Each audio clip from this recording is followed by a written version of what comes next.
Bonjour, bienvenue au vendredi de bien-être financier avec Future Femme Noire. Donc, mon nom c'est Sémirat et aujourd'hui, on va parler des différentes retenues à la source que vous pourriez avoir sur votre talon de paye. Je dirais que vous allez sûrement avoir sur votre talon de paye parce qu'on va juste parler des retenues à la source qui sont obligatoires pour toute personne qui est salariée ici au Canada. Donc, il y a un talon de paye parce que cette personne-là travaille pour une compagnie ou pour quelqu'un. Et moi, je me souviens, quand j'ai commencé à travailler, j'étais vraiment excitée de recevoir ma première paye. J'avais déjà des projets, je savais déjà qu'est-ce que j'allais acheter, qu'est-ce que j'allais faire avec l'argent. Et quand l'argent était déposé dans mon compte, je me suis dit, ouh, il manque pas mal. Qu'est-ce qui s'est passé avec le reste de mon salaire? Où est passé le reste de mon argent? Je me suis dit, c'est sûrement une erreur avec le département des ressources humaines. Donc, quand mon talon de paye a été disponible, je suis allée prendre mon talon de paye pour vraiment comprendre pourquoi est-ce que j'ai été payée un montant beaucoup moins que ce que j'espérais. Je me suis rendu compte qu'il y a des déductions qui sont obligatoires ici au Canada. Quand vous travaillez, vous n'avez pas le choix de les payer parce que ces déductions sont retenues à la source. Donc, c'est automatiquement déduit de votre salaire avant même que ce soit déposé dans votre compte. Vous n'avez pas le choix. Donc, on va parler de ces retenues qui sont obligatoires comme ça. Quand vous allez commencer à travailler, vous allez pouvoir comprendre. Donc, la première retenue, c'est la retenue des taxes fédérales. Obligatoire pour tout le monde, c'est non négociable. Ça va être sûrement la première retenue que vous allez voir sur votre talon de paye, les taxes fédérales qu'on paye pour être ici au Canada.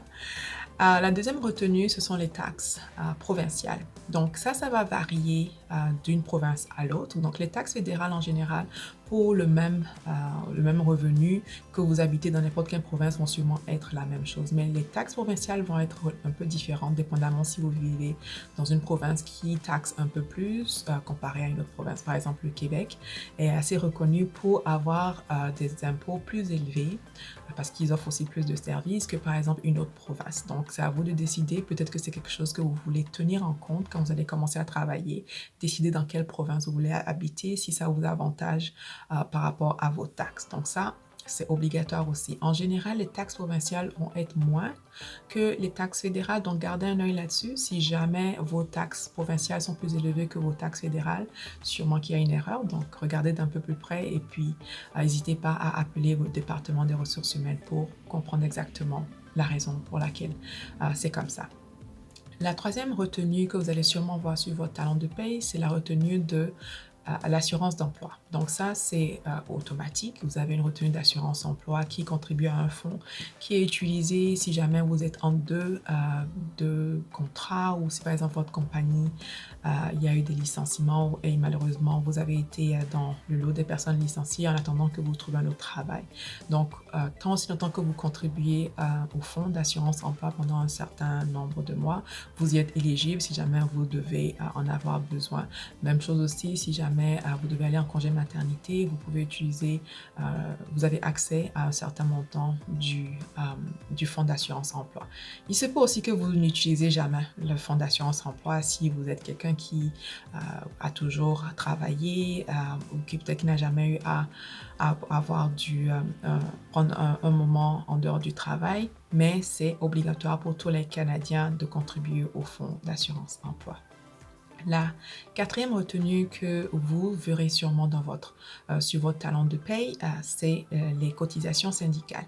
Ça dépend si vous travaillez pour une compagnie qui justement a un syndicat pour les employés. La plupart du temps, tout niveau de gouvernement va sûrement avoir un syndicat, donc municipal, provincial et fédéral vont sûrement avoir un syndicat, donc automatiquement, vous allez avoir à payer des cotisations syndicales.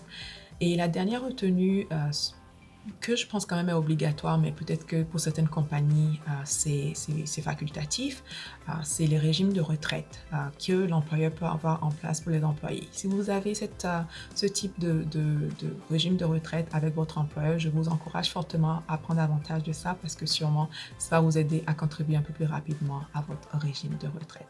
Donc voilà, ça c'est les 5 retenues à la source que je voulais partager avec vous parce que sûrement vous allez les voir sur votre talon de paye. N'hésitez pas poser des questions si vous avez des questions à votre département des ressources humaines et à rechercher par vous-même sur l'Internet. Donc, laissez-moi savoir s'il y a peut-être d'autres tenues qui vous intrigue dans les commentaires ici, on pourrait vous aider justement à mieux comprendre. Et n'hésitez pas à partager cette vidéo avec qui que ce soit que vous avez dans votre vie qui pourrait en bénéficier. On va être ici tous les vendredis à partager l'information sur les finances personnelles avec vous.